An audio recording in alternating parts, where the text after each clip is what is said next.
नमस्कार, मैं अजय आप सभी का स्वागत करता हूं नायशा सैनिक एकेडमी के यूट्यूब चैनल पर, जहां आप पाते हैं सैनिक स्कूल, मिलिट्री स्कूल और आरआईएमसी जैसे एग्जाम्स के बारे में कंप्लीट इन्फॉर्मेशन। ये वीडियो हमारे टेक्टोनिक प्लेट्स का पार्ट 2 है। उससे पहले ऊपर दिए हुए लिंक से आप इसके पार्ट 1 को देख सकते हैं, जिसमें हमने जाना था कि टेक्टोनिक प्लेट्स क्या होती हैं और क्यों इंडिया हमें आज ऐसा दिखाई देता है। अब इसी रो में हम आगे बढ़ते हैं और जानते हैं टेक्टोनिक प्लेट्स के बारे में।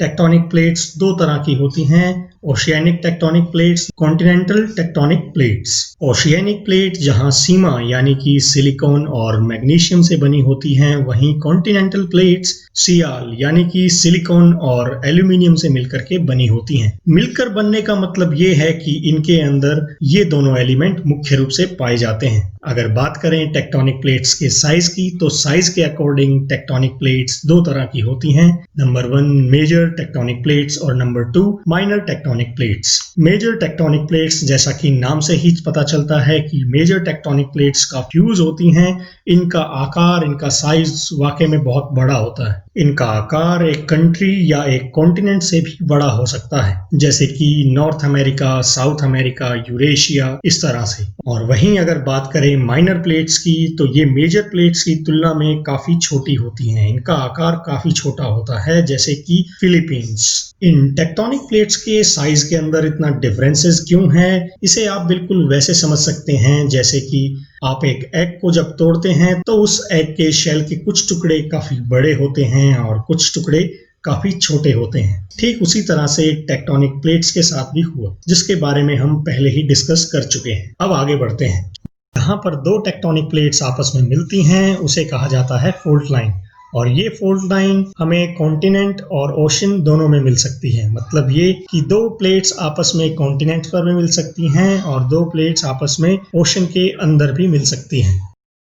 जैसा कि आप देख पा रहे हैं, इसमें टेक्टोनिक प्लेट्स के कॉर्नर नजर आ रहे हैं। इन टेक्टोनिक प्लेट्स के कॉर्नर को ही प्लेट्स बाउंड्री कहा जाता है। इन प्लेट्स बाउंड्री की खासियत ये है कि टेक्टोनिक प्लेट्स की मूवमेंट की वजह से जितने भी बड़े बड़े बदलाव आते हैं, जैसे कि वोल्केनो, अर्थक्वेक, सुनामी आदि, इनका सबसे ज्यादा प्रभाव हमें प्लेट्स बाउंड्री पर ही नजर आता है। प्लेट्स बाउंड्री तीन तरह की होती हैं: कन्वर्जेंट, डाइवर्जेंट, ट्रांसफॉर्म। इन टेक्टोनिक प्लेट्स के बारे में जानने से पहले एक बात नोट करें कि अलग अलग टेक्टोनिक प्लेट्स का वजन भी अलग अलग होता है, जिसमें से कुछ भारी प्लेट्स होती हैं और कुछ हल्की प्लेट्स होती हैं। अब आगे बढ़ते हुए सबसे पहले बात करते हैं कन्वर्जेंट प्लेट बाउंड्री के बारे में। कन्वर्जेंट प्लेट बाउंड्री वो बाउंड्री होती हैं जब दो टेक्टोनिक प्लेट्स आपस में एक दूसरे की तरफ मूव करती हैं, जैसा कि आप देख रहे हैं। अलग अलग वजन होने की वजह से हल्की प्लेट भारी प्लेट से जब टकराती है तो हल्की प्लेट भारी प्लेट के नीचे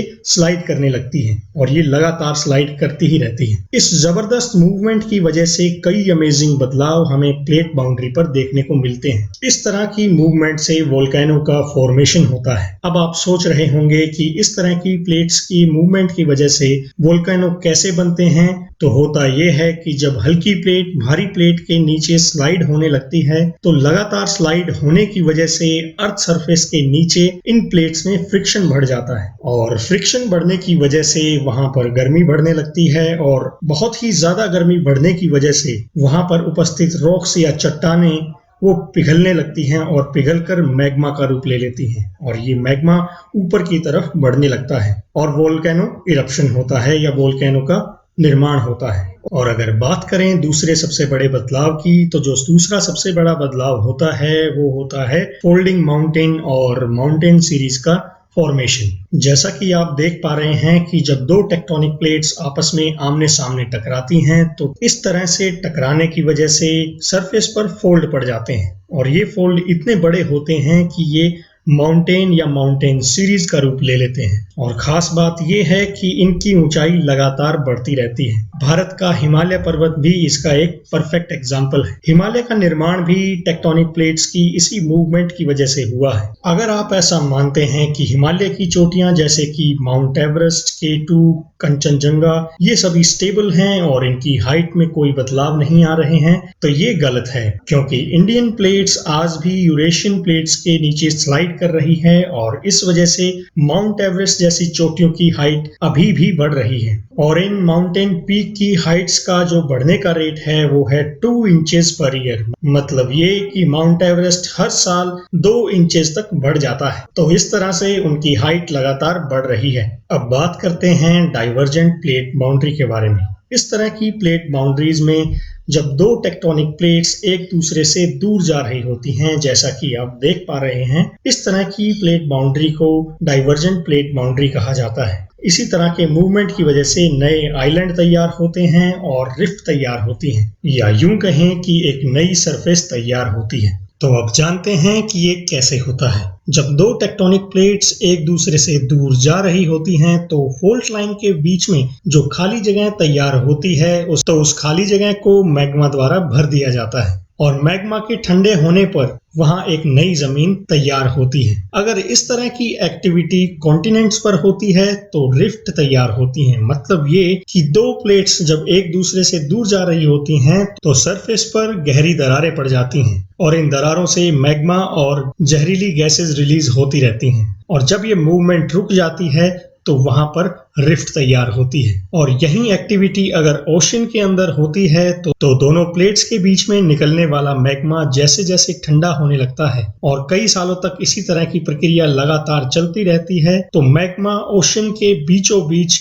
एक सरफेस तैयार कर देता है जिसे हम आइलैंड कहते हैं। तो इस तरह से हमने जाना कि आइलैंड और रिफ्ट कैसे तैयार होती हैं। उम्मीद है आपको समझ में आया होगा। अब बढ़ते हैं हमारी नेक्स्ट प्लेट बाउंड्री की तरफ, जिसका नाम है ट्रांसफर प्लेट बाउंड्री। इस तरह की प्लेट बाउंड्री के अंदर दो टेक्टोनिक प्लेट्स पैरेलल डायरेक्शन में खिसकने लगती हैं, जैसा कि आप देख पा रहे हैं। प्लेट्स बाउंड्री के अंदर होने वाले इस तरह के मूवमेंट की वजह से कई घातक बदलाव हमें प्लेट बाउंड्रीज पर देखने को मिलते हैं, जैसे कि अर्थक्वेक और सुनामी। जी हाँ दोस्तों, ट्रांसफॉर्म बाउंड्री के ऊपर ही हाई मैग्नीट्यूड के अर्थक्वेक और काफी ऊंचाई वाली सुनामी देखने को मिलती है। 2011 के अंदर जापान के अंदर आई सुनामी इसका एक परफेक्ट एग्जाम्पल है। ऐसा क्यों? क्योंकि जापान एक ऐसा देश है जो ट्रांसफॉर्म बाउंड्री के नजदीक है। इसी वजह से वहां पर हाई मैग्नीट्यूड के अर्थक्वेक आते हैं और सुनामी देखने को मिलती है। तो इस तरह से हमने जाना कि टेक्टोनिक प्लेट्स बाउंड्री क्या होती हैं और इनका हमारे जीवन पर और अर्थ सरफेस पर क्या प्रभाव पड़ता है। उम्मीद करता हूं कि ये टॉपिक आपको समझ में आया होगा। तो इस तरह से हमारा आज का टॉपिक यहीं पर समाप्त होता है। आई बिलीव आपको ये वीडियो पसंद आया होगा और अगर आपको ये वीडियो इंटरेस्टिंग लगी और आपको लगता है कि आपके काम आई है तो इस वीडियो को लाइक करें और चैनल को सब्सक्राइब करें। धन्यवाद।